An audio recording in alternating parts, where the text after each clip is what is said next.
Hello and welcome to the Adafruit CircuitPython Weekly for October 8th, 2018. I'm Scott. I'm sponsored by Adafruit to work all day, every day, well, every weekday on CircuitPython by Adafruit. We do this meeting every week at 11 a.m. Pacific, 2 p.m. Eastern. It's a chance for the CircuitPython community to get together and talk about what's been happening.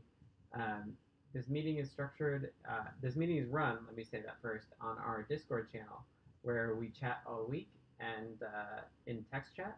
And on Mondays, we get together in the voice channel to chat as well. If you want to join that, you can go to the URL adafru.it/discord.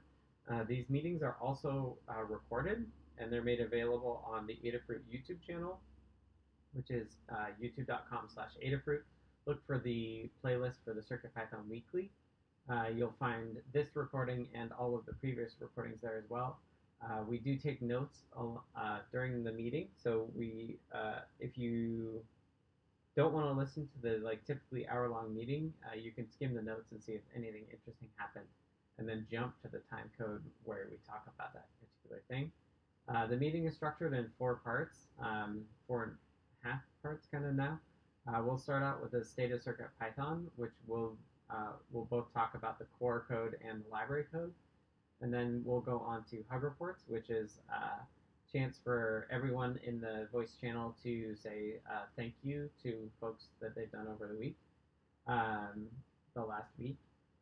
And then after that, so that is done as a round robin. And then the third thing we do is a status reports, which is kind of what you've been working on and what you plan on working on in the coming week. That's a very software engineering type of thing. But we want to hear everything from what project you're building with CircuitPython to what core work that we're doing there. And then lastly, we have an in the weeds section where we talk about, we take more time to talk about topics that came up or people want to ask about.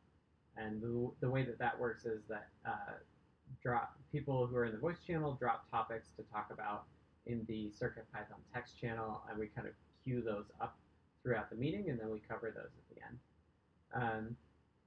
I think that's it. So we'll get going here after I take a time code. Into the state of CircuitPython. So overall, I'll just cover briefly some stats that we do overall. We just updated the script that generates this stuff, so you'll see that shortly.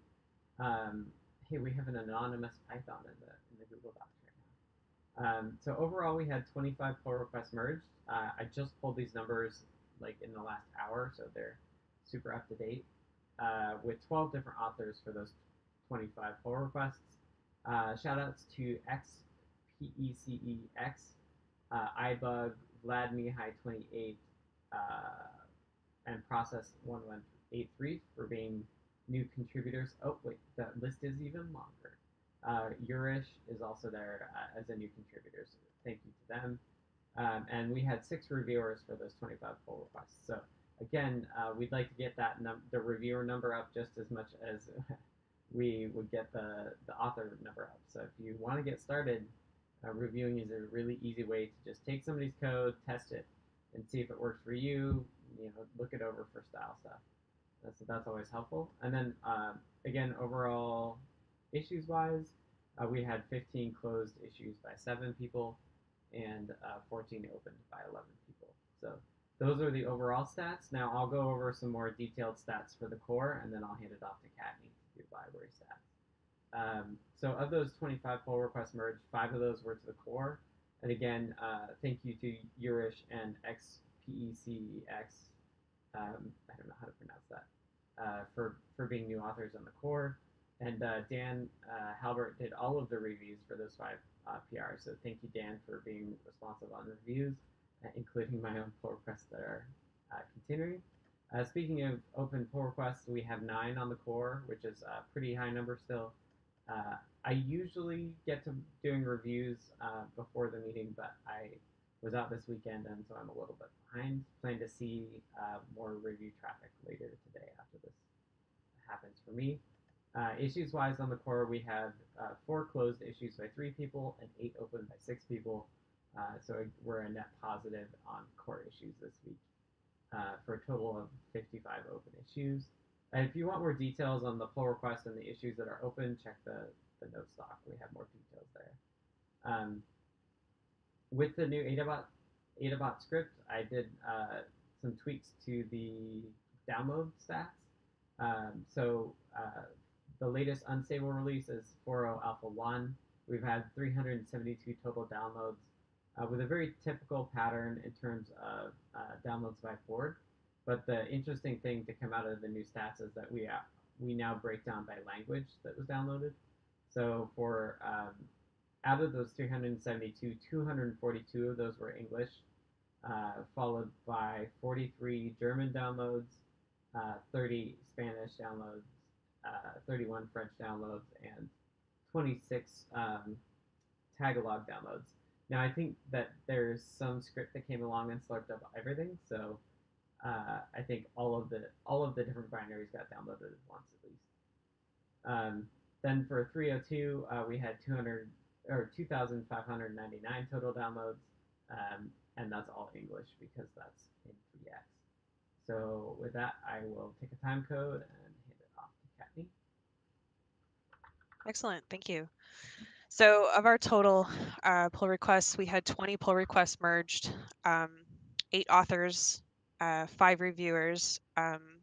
The names that seem new are iBug, Vlad Mihai, and Process 1183. I don't remember seeing them before, so thank you for contributing. We have 12 open pull requests across all of our library repos. I know some of those are ones that have just come in and are early PRs for review purposes, but other ones are things we need to address. In terms of issues, we had 11 closed by 4 people and 6 opened by 6 people.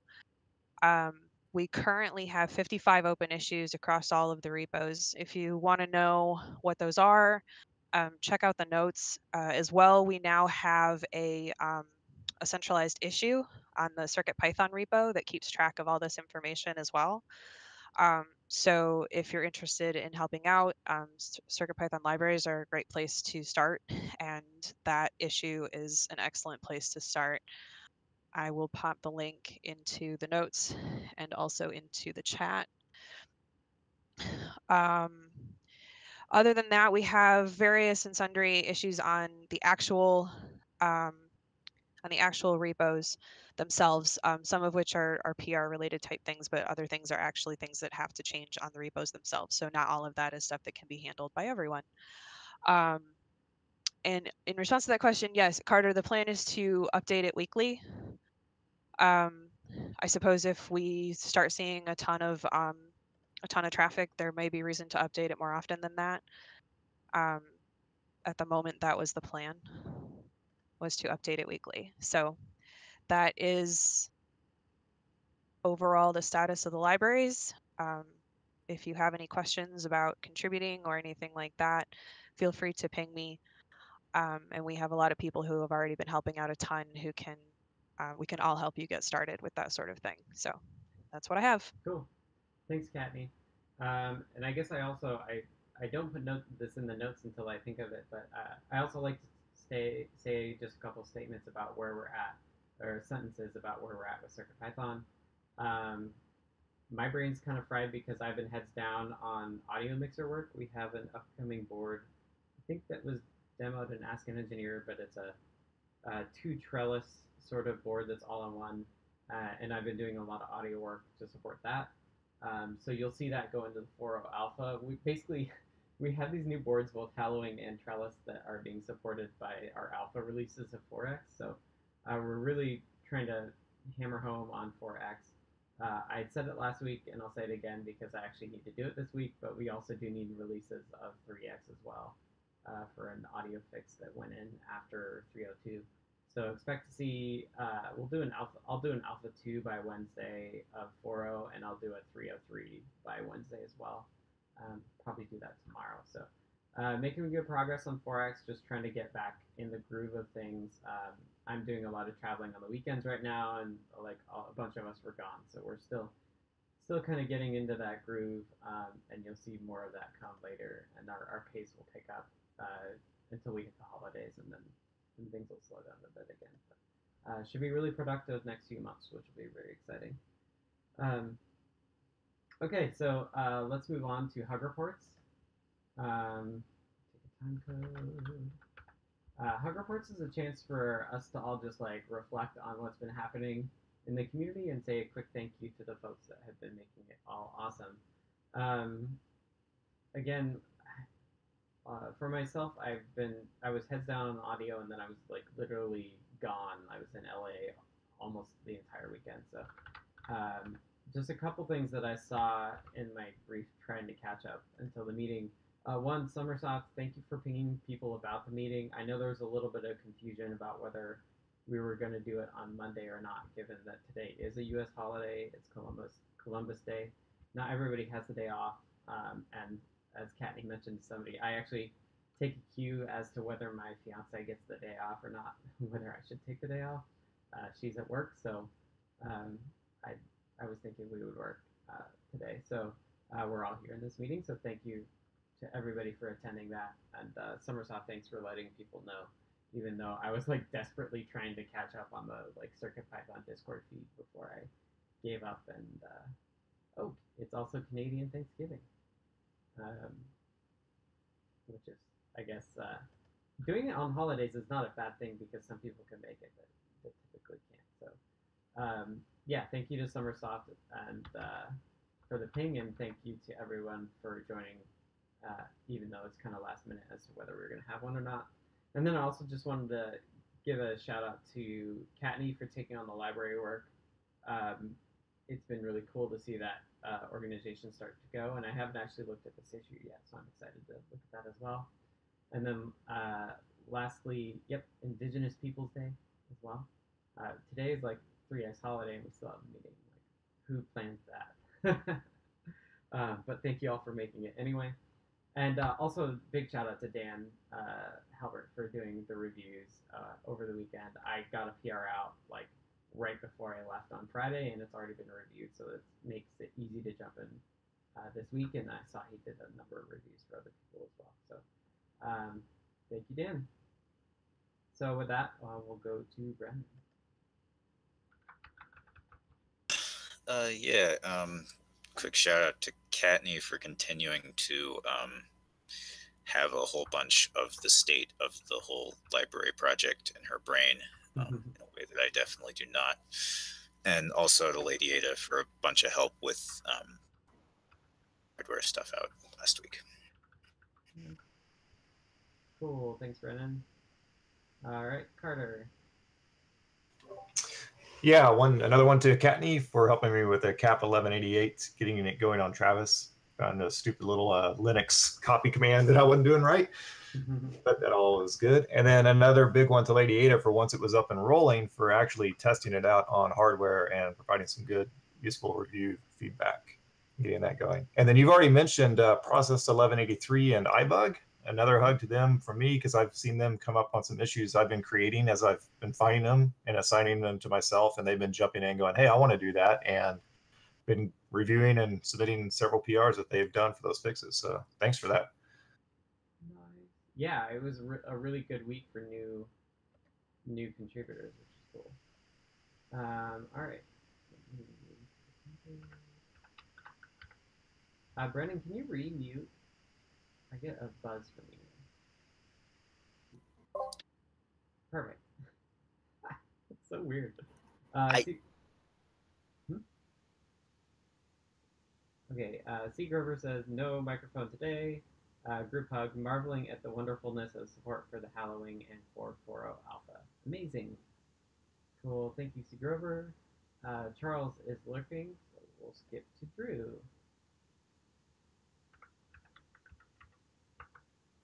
Yeah, not a huge update, but working on I2C now in Blinka for the BeagleBone. Though don't have it working yet, but hopefully I will soon. Cool, that's a big one. get lots of good support that way. Oh wait, was this Hug Reports Oh, or? that's true. Yeah, it is Hug Reports.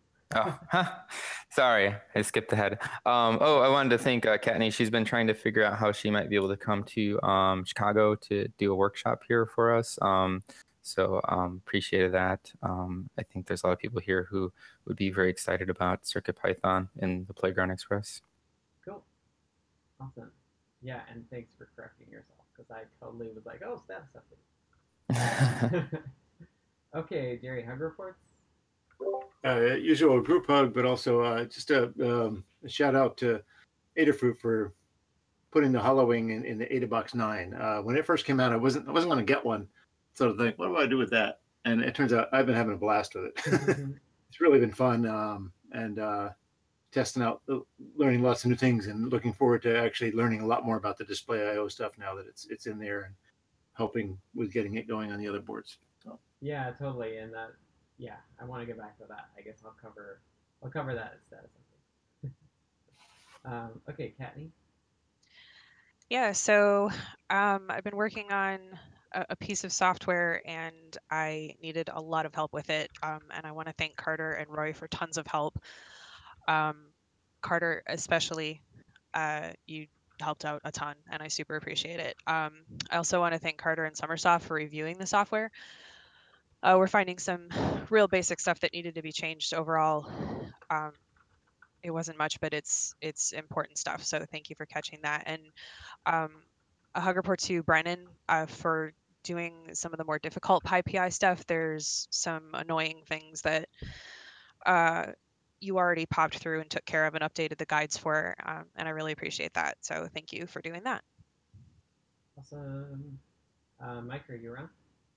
Yeah, I'm here today. Cool. I just want to thank the community in general, but in taking over more of the newsletter and working with Adafruit, I often have my nose in the news, and there have been a couple people that have really done some interesting things with the 4.0 alpha. It's been 17 days since you popped it up, Scott, and there are people out there already putting that code into action. I did an article on the Adafruit blog on Yuri from Google, who is getting into badge life and has used NRF 52840 and the VS1053 sound chip that Adafruit supports, but not through CircuitPython yet, and hooked them together for a really neat wired audio solution. I mean, you can pipe audio through a conference or something, or just music or whatever, just with those two chips. And that the new version of CircuitPython will have a really good audio support. And so hats off to the people who are bleeding through having to hook up a couple of these things manually. It takes a little bit of skill, and Adafruit doesn't advertise that we've got everything working in this yet, which we don't. But you, Scott, are doing a lot of that heavy lifting. So I guess a big hug report to you, and just hats off to people who have the time and energy to go into the alpha and kick the tires, because it's like most of you all know, it's getting your hands on this and playing around, and that sees how robust it is. Any pull requests show where we might need a little bit of polishing, but we're all just helping each other. So the NRF support's really the uptake has gotten me real excited. So hugs to them too. Yeah, I think it's gonna be super cool. Thanks, Mike. Yep. Roy. So hugs to Scott and Kattni for your unending patience and encouragement during my extended absence, and I'm looking forward to helping or returning at some point to help finish off Pixel Buff and RGB LED, or at least helping hand it off to somebody that can. Awesome. Okay, I see Sedacious is in the notes here, but not in the voice chat, so I will just take the time code and read that off. Sedacious says, to Carter for holding my hand with the temp conversions of the new Max thermocouple driver, which, by the way, note from me, check out the pictures that Sedacious posted of his laptop sitting outside his freezer with the USB cord going into it. I thought that was quite hilarious when he was testing the temp conversions going below zero. I enjoyed those quite a lot. And then Sedacious also says, thanks to Drew at Osh Park for assisting in getting me help for my footprints. That too. And again, Summersoft is rocking it by asking, letting Lady Ada know where we are in the meeting. So Summersoft, why don't you paste yours and I'll read yours, and then I'll read Lady Ada's as well.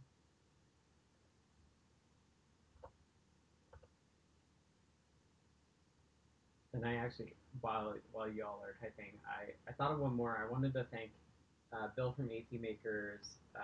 Carter, I believe, was helping with this as well. And I think it was primarily you two working on the sip and puff stuff. If I forgot somebody, sorry, but it's just really cool. I was looking back through the chat logs, and people were working on using that new pressure sensor for sip and puff, which is very exciting. I've gone over to Jim's house a couple times. He's come up. He uses sip and puff to Morse code converter to control his computer, and so it was really, really awesome to see people working on that. Okay. All right. I'm gonna read Summersoft's because even though he hasn't posted it in the chat, he has it in the notes. So Summersoft says, Platipo expec GC Vasconcelos Ferlanto for new translations, and C47D and friends Carlos for finishing up the Espanol translation, Nick Zoic for continued Ethernet work, Carter Sedacious and Kattni for new library work, and Mithro for working on Tiny FPGA plus CircuitPython, and group hug overall, all from Summersoft. And then I'll take the time code. Let's see. Lady Ada says, thanks to Jerry, Summersoft, Carter, and others for helping with Hacktober. We've got tons of new people showing up, which is totally true. And Sedacious to you, I can't remember all the names. And C. Grover. Oh, yeah, Summersoft, if you get your mic working, jump in. And Carter posted a link to the 18 Makers.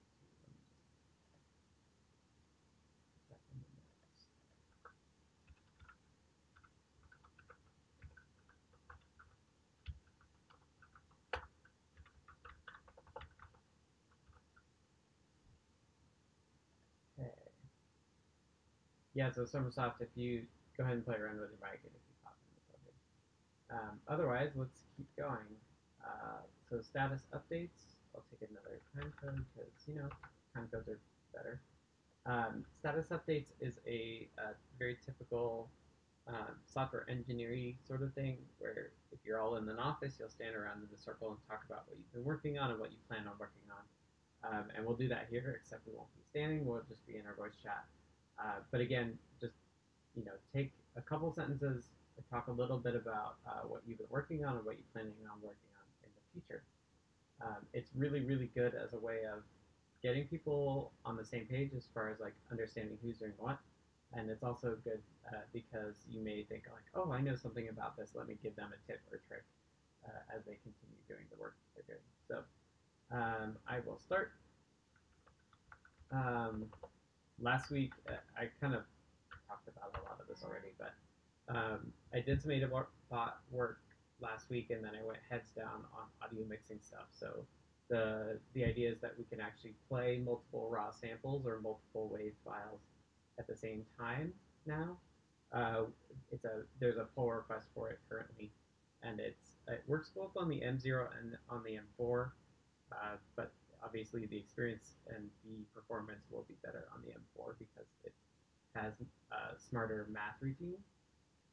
This is, again, serving this new Trellis M4 device that's coming, and I want to knock out a bug that C. Grover in particular has contributed a lot to on the GitHub issue about doing a soft start and DAC preconditioning to reduce the amount of popping that happens when you play back stuff. I noticed it when I was testing it using the Celia to measure the DAC output, that there is definitely a big pop. So I'm going to do this mixer stuff, and then I'm going to precondition the DAC as well, because there's a headphone jack on this new Trellis device, and I don't want to blast people's ears out. So that's kind of, I'm finishing up the mixer stuff, and then I'll do the soft start stuff. And then when I was actually in New York as well, I started doing audio in, which is basically the reverse of audio out, which is recording audio over time. So that would allow us to take samples and stuff, which would be super cool. And so that's going to be kind of the last thing that I do in this kind of like set of work. And then I'm going to switch to doing display stuff, because I do feel like the display stuff I left in a very, very initial fragile state that I want to expand a lot, kind of as Jerry alluded to.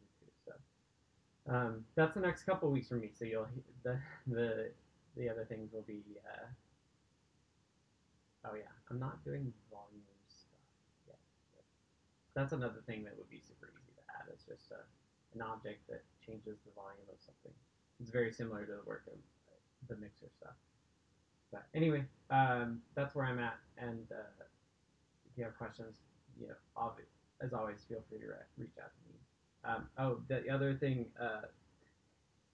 one quick note is that the call for presentations for PyCon 2019 is open, so I'm planning on applying to do that. But also there's a Python conference here in Seattle in February called PyCascades. I'm gonna do an application for that as well. So that may take some time this week as well. Okay, so 18 makers just jumped in. So Bill, we're on status updates, but if you want to do hug reports since you just jumped in, do you want to do that as well? I do. I don't know if you guys can hear me or not. I can hear you. Excellent. So yeah, everybody here rocks. Everybody on the chat, Kattni and Cater and all these other people are wonderful. The device just stinking works. I plug in a tube and I can pretty quickly fire up a sip and puff that generates Morse code. It's not quite what he has today, but it's only several days into it. So it will absolutely work, especially the hardware is awesome. So hugs for all of them. Nice. And what's your status update as well? So that is, it is up on GitHub under our organization account. Cater, however you say that, is also helping me with that. Yep. We will probably have something doing all of the A to Z and control stuff and sending keystrokes by the end of the weekend. Awesome. That's great work. It was not as hard as I expected. That's always, that's a good way to put our goal with CircuitPython. It's like, after you use CircuitPython, the goal should be that you think that. Yeah, no, it was easier than I thought. Yeah. Cool. All right, thanks, Bill. Brennan. Okay, so last week was testing some serial hardware on the Pi and updating guides for that. Little thermal printer, little JPEG camera, and GPS stuff. Be going fine. I still have a few guides to finish updating there. Other than that, some sort of ongoing Pi library testing as things come up. And I finally got my for a CircuitPython project published. It's a thing called the glitter positioning system, which some boxes that find one another and send packets back and forth over LoRa. It was kind of a fun project. less time on CircuitPython than otherwise, fixing some other Raspberry Pi tooling that Adafruit supports. That's me. Nice. Thanks, Brendan. Okay, Carter. Yeah, the previously mentioned CAP 1188 library, that's done and in the bundle, and PyPy also. Nice. And the fix for the Circuit Playground Playtone, so that's kind of the second half of that audio fix that you need to push out in 3x that you keep talking about. I did that, and that's good to go. And then the ongoing review of Sedacious's code for that thermocouple thing. So again, thanks for being patient with all of that ongoing stuff there, Sedacious. We'll get there. And all those other issues that I mentioned with Process 1183 and iBug, there's been several of those. So I've been reviewing the PRs they've made, and that's kind of ongoing. I think they have a couple more they're going to be throwing in. Awesome. Thank you so much for doing those reviews. Really, really helpful. All right. Thanks, Carter. Yeah, I don't know how to pronounce your username either, but I know that your actual name is Carter, so I'll just say that. Okay. C. Grover is only on text, so I'll read C. Grover's off. C. Grover says, upgraded some older projects to 4.0 alpha. No bugs yet, which we don't promise because it's an alpha. Besides a bunch of SMD soldering thanks to Oshpark for early delivery.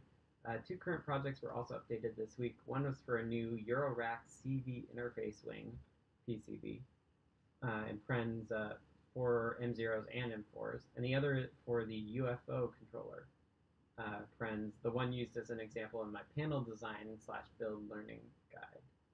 The CV interface wing is completed, still more work to be done on the UFO controller, but I'm nearing the home stretch.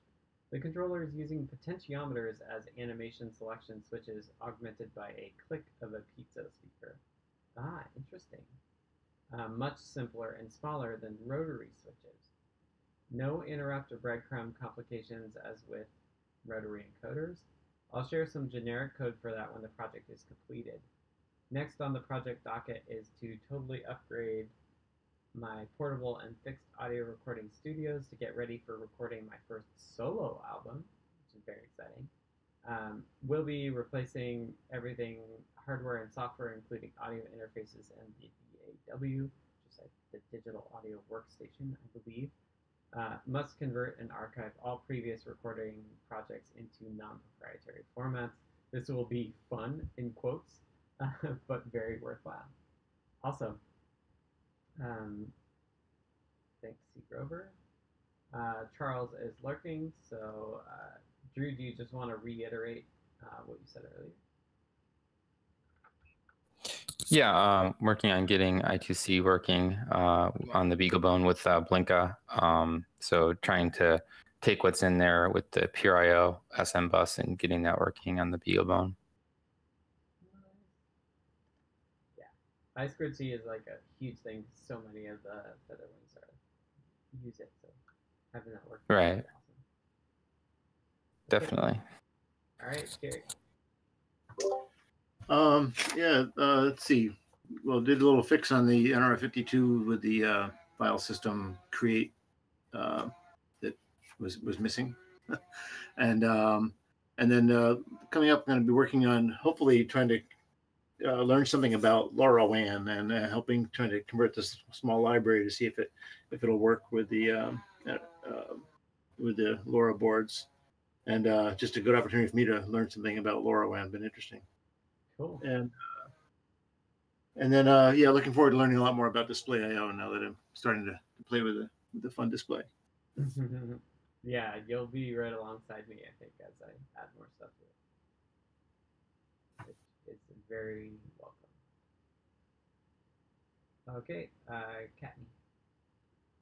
So PyPI stuff has been on hold for a short time because we are working on a slideshow helper library that displays a slideshow of bitmap files on, for example, the hollowing, so a board with a built-in display. So instead of writing a whole boatload of code, you can import slideshow and write 3 lines, and then boom, the files that you have on your board display. Ta-da. thanks again to Roy and Carter. I know I gave hug reports earlier, but seriously, thank you so much. So we wrote this into a helper library. For this week, the plan is to add another set of functionality to it. So that right now it just does automatic things. And what we want to do is add in the ability to manually advance the images, because the original piece of code used capacitive touch to cycle between the images, and we don't want to lose the capability to do that. So we're going to be adding that, so we have, and rewriting the original example to use the library so that it's easier to use, and that's the plan. After that, back into PyPI stuff. Next up is .star, so that should be good. And other than that, that's kind of the plan for this week, is just to get the slideshow stuff finished up and then get on back into PyPI. Hey, Kattni? Yeah. Yeah, well, it was funny. I was really glad to see that you were doing that, and because it was, as soon as I got the Halloween board, it's one of the things I started playing with, was modifying that demo code to do, something much more crude than what you're doing, but it just worked. But one of the things I found that was fun was to make it so that you could use the light sensor as the advance rather than the touch. So Yeah, something to think about. It's kind of fun. I have it. So if I just wave my hand over it, if you block the light sensor enough, it then advances. But you got to make sure you don't go to a dark room, or else it keeps advancing. The whole point of what we're doing is to be able to use whatever you want to advance it. So that's another good one. Cool. I will definitely keep that in mind, and I will shove it your way for testing. Great. Happy to test. Thanks. I've been copying your files as you post them. Oh, excellent. Thanks. All right, that's what I've got for this week. Cool. Thanks, Kattni. Okay, Mike. Okay. I am working on a tutorial for Adafruit. It's been a little tough. I mean, a lot of people have problems with it. Is using the onboard light sensor as a pulse detector, and you have the big bugaboo is not to just show the lights pulsing with your pulse, but to actually count the beats per minute. And so I've got some new code that Lady Ada's helped me with. So hopefully we'll get that out this week. With the usual caveats that don't use that for any sort of medical test, because you should use certified medical equipment for medical things. But otherwise, I posted in the forum there that people have been asking for a PDF version of my book, Getting Started with Adafruit Circuit Playground Express, which also includes a lot of getting started with CircuitPython. There will be a PDF release in the upcoming Humble Bundle. You can go to humblebundle.com and look for the Make Electronics package. It's going to be open for the next 2 weeks. And one of the packages includes the new book in PDF. So if PDF is your target thing for reading books, now they'll sell you one. And it supports a charity. Let me just check real quick. Maker Ed is the charity that they're nice. to. So that's it for me. Cool. Thanks, Mike. All right. Roy. No real status update for me, just that I'm hopefully able to return at least a little bit in a limited capacity, and hopefully, or I might be able to talk about what I've done so far on Pixel Buff and RGB LED, and what needs to be done to wrap that up. Cool. Yeah, that would be super helpful, and we can get it out the door, which would be awesome. Okay, thanks, Roy. I'm going to read Sedacious' status because it's in here, and they're not in the meeting. I think Sedacious is actually at work, so that's good. But Sedacious says, with any luck, put the Max driver to bed early this week and be able to make some progress on the ADXL345 driver.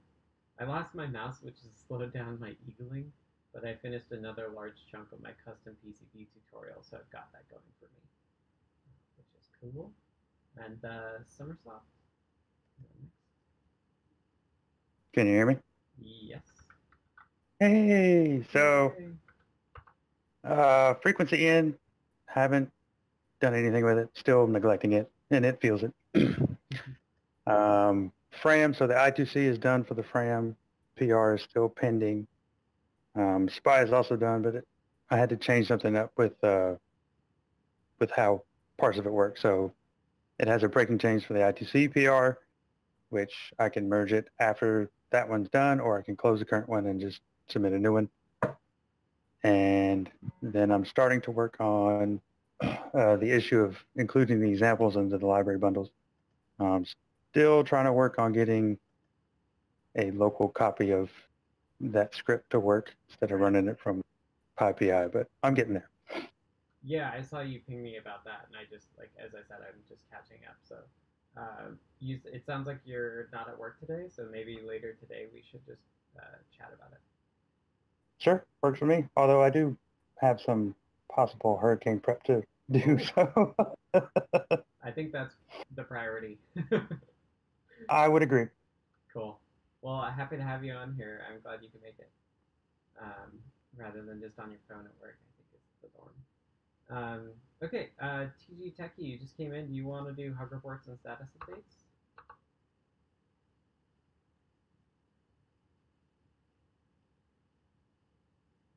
Can anybody else hear him? No. Okay. I can't hear you. And Katney can't hear you. Yeah, go ahead and just type it in the tech chat and I'll read it out.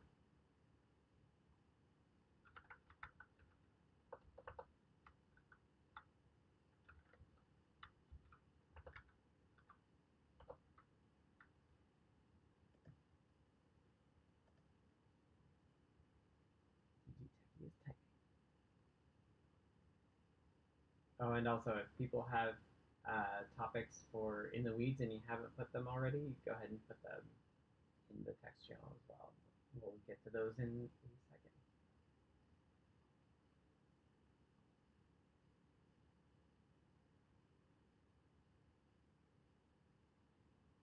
Whoa, there's an after the weeds section?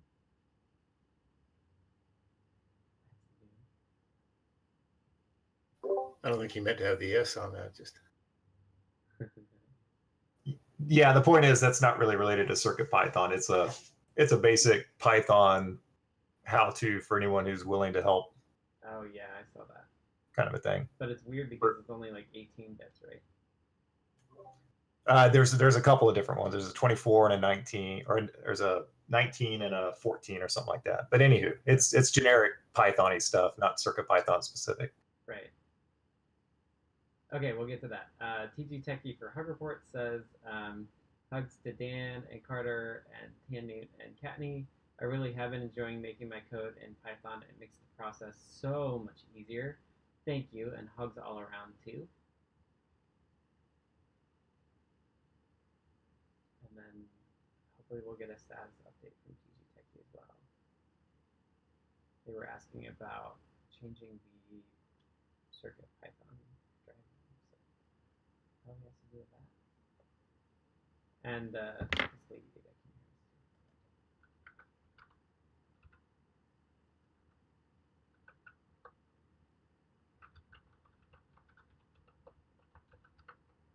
I'm asking lady data if she has a status update.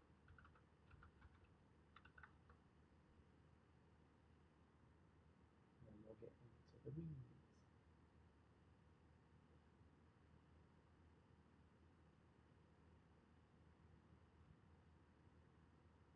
For those of you who are listening only, the recording does have video as well, which is basically right now Discord says people are typing. So right now we're collecting topics within the weeds, and it looks like we've got a number of those, which is good. So we'll probably go over our hour, but that's just fine. Some people have to leave, and if you have to leave, that's cool too. And as always, if people have questions that we can't cover in this, you can always catch us on our Discord all week long. Sometimes on weekends as well for myself personally, but I've been traveling on the weekends, so I haven't been around. But yeah, to join our Discord, you go to adafru.it/discord. The CircuitPython text channel is the best place to ask about CircuitPython stuff. Or if you're just doing SAMD 2151 development, UFT stuff, that's where the folks that work on it look most, keep track of the most, I would say. Project help in general get a lot of different questions.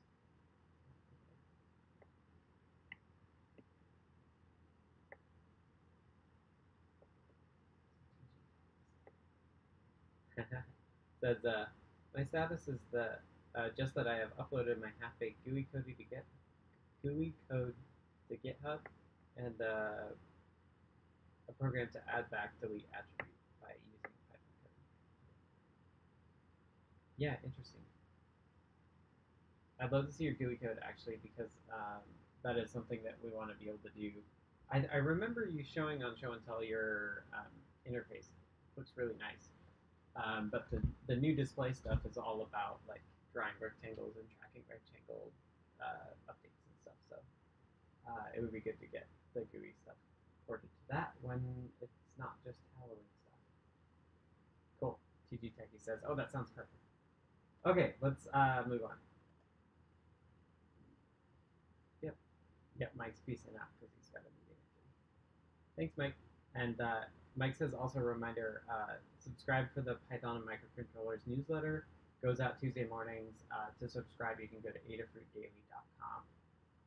Check the Python for Microcontrollers box. It's a different domain from adafruit.com because it means that your email doesn't get merged with customer emails necessarily. So wanted to make sure that was clear, that it was separate. Okay. Let's go in the weeds. We have a number of topics here, so again, if you're listening along at home, feel free to check the notes and see what is interesting to you. First and foremost, it's Summersoft and Kattni about Adabot. Do either one of you want to introduce the topic?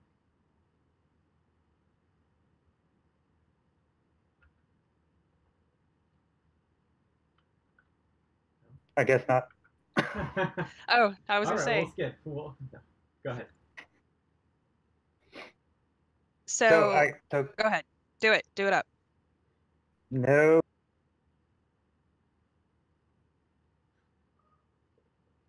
Okay. All right. So the what we're talking about is adding some potential command line options. Mm-hmm. This came out of me wanting to have a thorough list for the tracking issue that I put on the CircuitPython repo for the libraries. Mm-hmm. And I needed to have it not only print out 5 or less libraries. Right. So I went in and changed the file, which is fine, but it would be super handy to have something like that available as part of the command line thing, which Summersoft implied is totally doable. Right. I don't have a clue how to do it, but I was told it might be.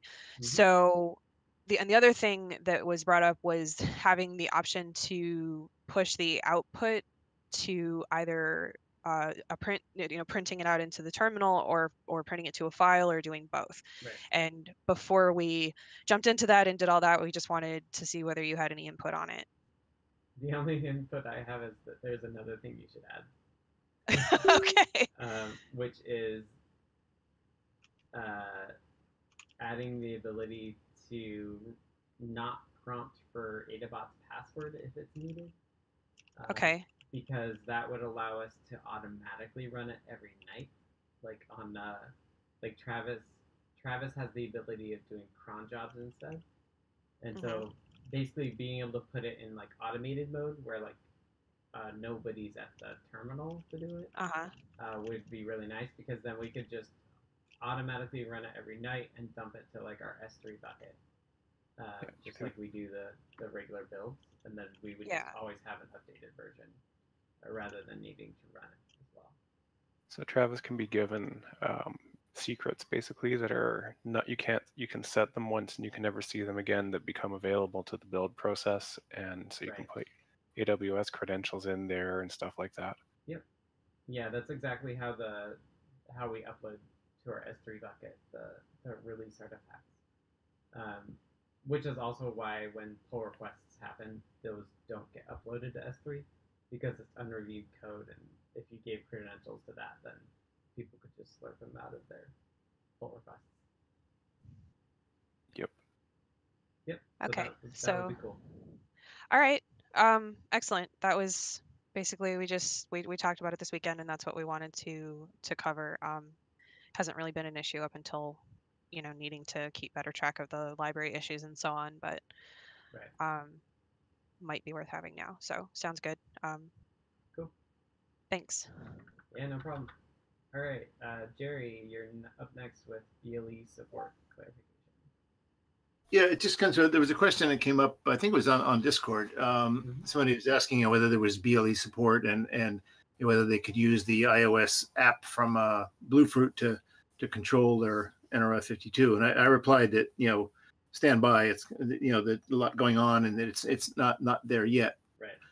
But I realized that may have been somewhat of an understatement. In other words, there is BLE support. It's there. The soft devices are in there. So if somebody wants to go and dig in, go to Nordic, get the API information, you can use it.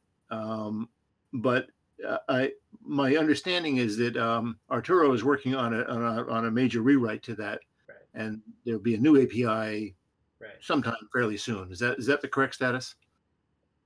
Yeah, I mean, you were a lot nicer than me. I would have just said no, because as you say, I'm basically waiting on Arturo to get that stuff to me. And if that doesn't happen at some point when we need to get there, we'll end up doing it ourselves. But I think if we poke Arturo enough, we'll be able to do it. Basically, thinking about 4.0 where we had the alpha phase and the beta phase, like the BLE stuff actually falls into that beta phase because it's new APIs rather than just having the old APIs work. So. Right. Okay. But I realized when I made that statement that that it's not that we don't support BLE right now; it's there. And if there are examples that you can make it do stuff, but you're sort of on your own doing it. Yeah, I would. Yeah, and that's why I would just say no. Of like we don't support it. Like it's the MicroPython way of doing it, which is fine. And if people want to poke at it, then it's fine. But in general, in my mind, we just don't have it. That's because it's the BLU API library now or a module, and you want to replace that. Yeah. I really want to get to the point, on the issue about the BLE API, I posted this kind of long example that I spent a day reading up on Bluetooth and kind of sketched it out, where the idea is that you actually just have an object that represents your device, and depending on whether you're in central or peripheral mode, just changes the way that you interact with particular properties. So BLE is stateless, so if you wanted to read a battery level, you would just say my device.battery.level and read it, and that just does all the BLE stuff under the hood. And I assume people like Microbuilder and that it does sound like would be a really great goal to eventually make it so that something like the Bluefruit app can interact with it, that the pieces are there. And that was first I thought about that. So, and I'll be happy to help with that when we get that far. So. Yeah, it just hasn't been a focus for Dan or I yet, and then Arturo's been working on it, but we haven't hasn't been pushing updates to us pretty quickly. No, it's I'm sure it's a lot, and I want to get there, and then I also I really do, before 4.0 is stable, I want us to have a story around editing CircuitPython from phones and tablets over BLE. To me, that's why BLE support matters, is that we unlock this use case of people using their phones and tablets to edit CircuitPython code. So I want to get there. It's just we had this baseline alpha stuff to do first, and then we can start to worry about it later. Okay, yeah, no, I wasn't pushing the direction. I just was really trying to decide, what was the proper response at this point to that kind of question. So thanks. Yeah, so I think my answer would be no, but then again, like, you actually test it, you know better than I do, but also, like, if you think the person's technical enough, they want pointers on how to dig into it, that's a great response of like, well, there's micro blue pie already, and you can take a look at that. So. Okay. All right. Thanks, Jerry. That's good to clarify. So Carter, you're next on here. Okay, real quick, do you need to make TJ Techie show and tell blue? Sounds like he showed his GUI stuff on show and tell. Oh yeah, totally. Cool. Okay, then for the first one, basically this came up and it's just a simple little procedural mistake, and I'm wondering if there's some way we can add an automated check for this. It's where you fix something on a library, you bring in the pull request, and it's all fixed, and you move on with life, but then you forget to do a release so that it gets in the bundle. Right. Is there any way we can add some kind of automated AdaBot flag for that? Yes, it would be awesome to have that. We don't have it yet, and I don't know of anyone working on it. So okay. Yes, that would be great. Okay, or is it I'm not sure how you track things that need to be added to AdaBot. Is it like an issue or something? Yeah, you can put it on the AdaBot repo. Okay. Okay. I can actually add that to the current list that we have going. So yeah, we'll just track the current needed changes in one place. I can take care of that. Well, I mean, issues would be better. Right. No, that's what I'm saying. I'm saying I'll make a single issue with the stuff that we just talked about. I would make multiple issues. Okay. Because then you can finish them at different times. Right. That's definitely a better way to do it. All right. Well, then forget anything I just said. Carter, you handle it.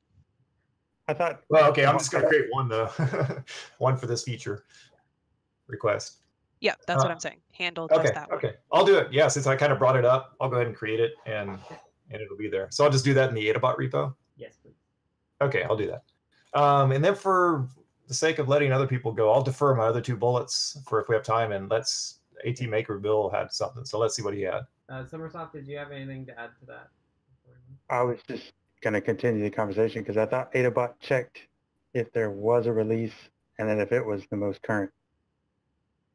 I don't think that AdaBot checks that if there are commits but they haven't been released yet.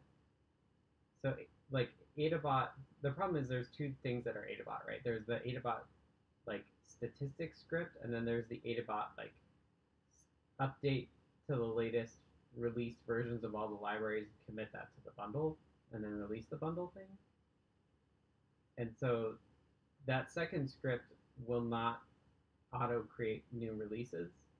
And I don't think we should. We talked about it, whether we should just auto bump releases, but I think what we should do instead is to the first AdaBot script that has statistics, we should just add to the library checks that says like this library has unreleased commits, right? And I think that covers what Carter's talking about. Yeah, I agree. I think automated wouldn't be a good thing. That could shoot us in the foot for other reasons, because there are reasons where you want to defer a release, like, and that's happened on some stuff where I know there's like 3 very simple pull requests coming in for some very simple fixes. So it's like, let's wait until those 3 come in and then we'll do a release. So you wouldn't really want to like just have a release for each one of them. Right. I want to make it really easy to release, but I still want this like human thought process to be like, we should release now. I think the current process for releasing is very easy. You just draft a new release and you're done. And then the next time the bundle gets updated, it's good to go. Yep. That's the goal. So that seems like that's fine. I don't see any reason to really try to make that any easier. It's just more of a flag for like, hey, this one is, I think the current check only checks if it's in the bundle or not, kind of a binary thing, if it's plumbed into the bundle. Correct. Yeah. So what needs to be done is like, yeah, it's in the bundle, but I'm noticing that the bundle commit is behind the current repos commit.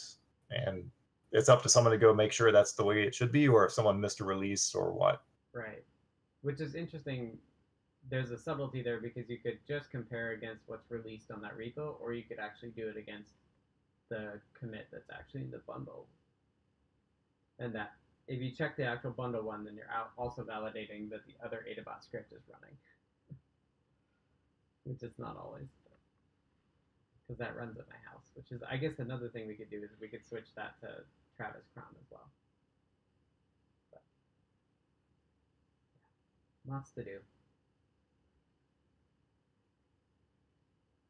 Okay, we'll go to AT Makers then, and then we'll circle back to Carter after that. So this comes back to the hack that I put in that added the timeout on input that nobody liked. It's okay.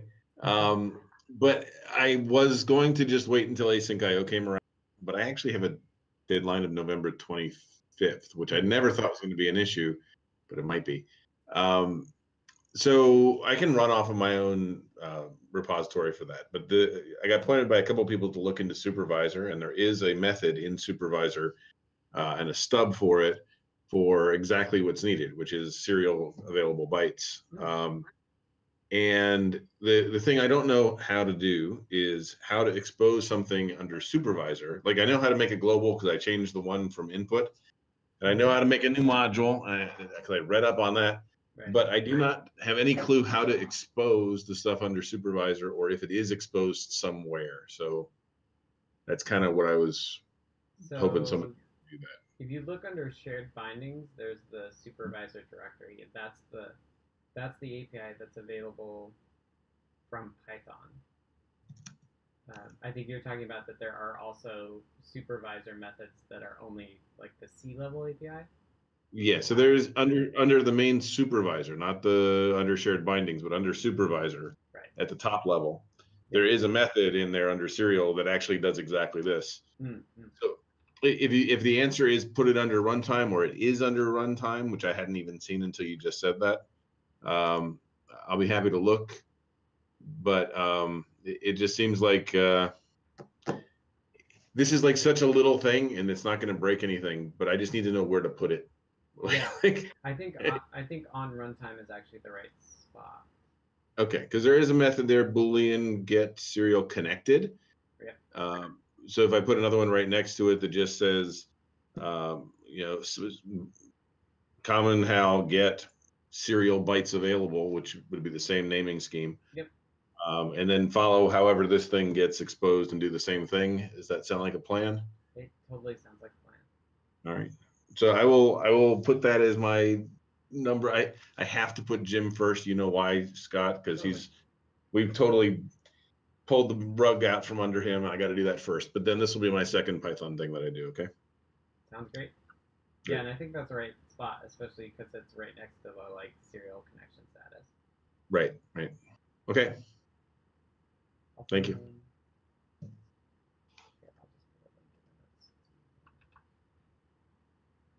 Okay, Carter, do you want to circle back to your other stuff? Sure. Let's see. What was it? So the other one was best, unless there's someone else who has it in the weeds we want to round robin to. I didn't see anything else. So. Like I think, Kattni, I think the next one I'm going to talk about is the same thing. This whole alpha random stuff. Yeah, I grabbed the first thing you said, and then you posted a second bullet of the same thing. So it's just in the notes twice. Yeah. Okay. So this is something where there's stuff out there that works. We're doing various things. I'm just kind of wondering what kind of consensus is for various ways of doing it. It's where you create, these basically like constants to help to provide things for you to do various settings or various knobs. Like in this case, we're trying to set the play order on a slideshow.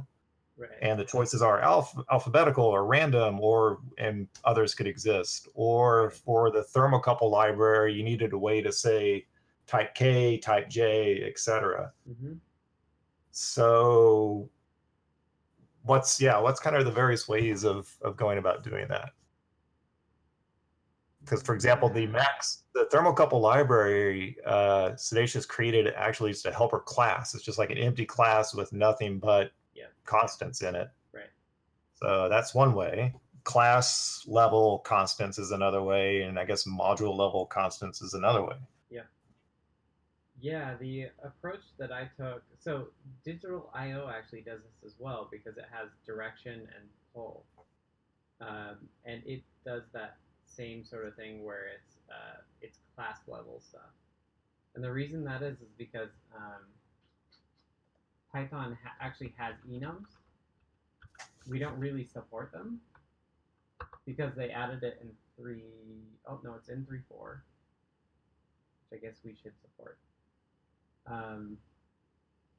But the way that you reference it looks like kind of like static constants of a class. Yeah, the second way is what I'm talking about. So this is the doc that I was looking at when I did the direction and pull. So that is, I think, the way that we should do it. It's definitely not the way that we do it. Like we do module level constants a lot. But I think this is the better way to do it because it's the way Python would do it.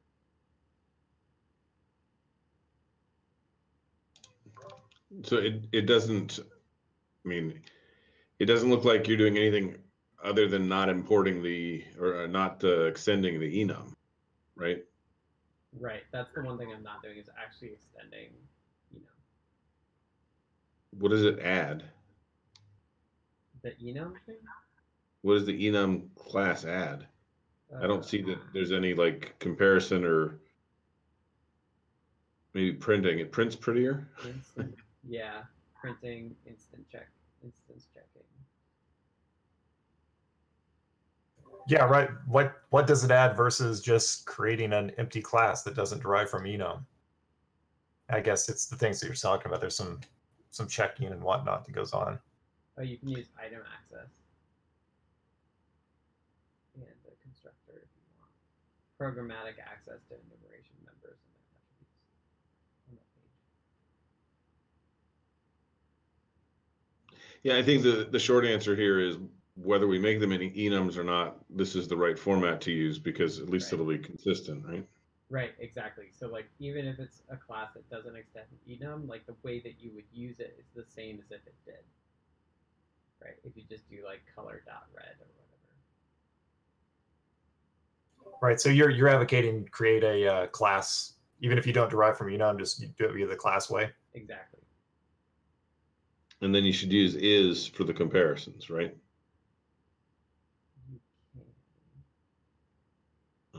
Yeah, it looks like that. Isn't it basically like creating custom exceptions?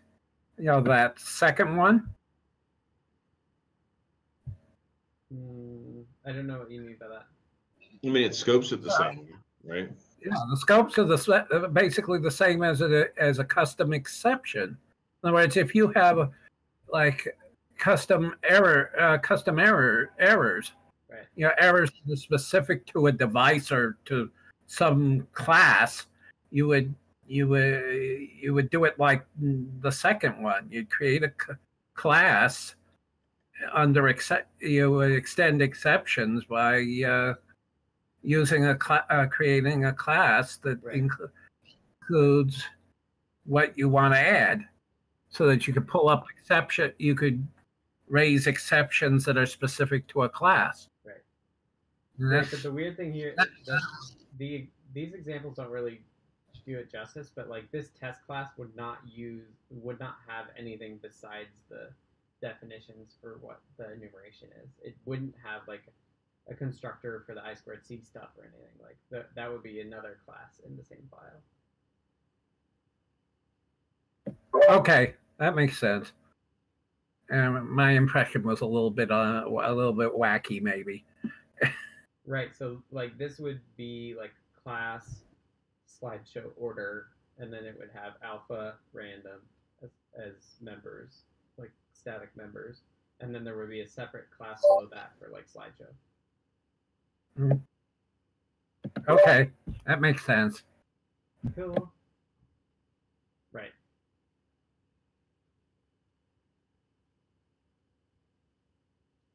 Yep, that looks good to me.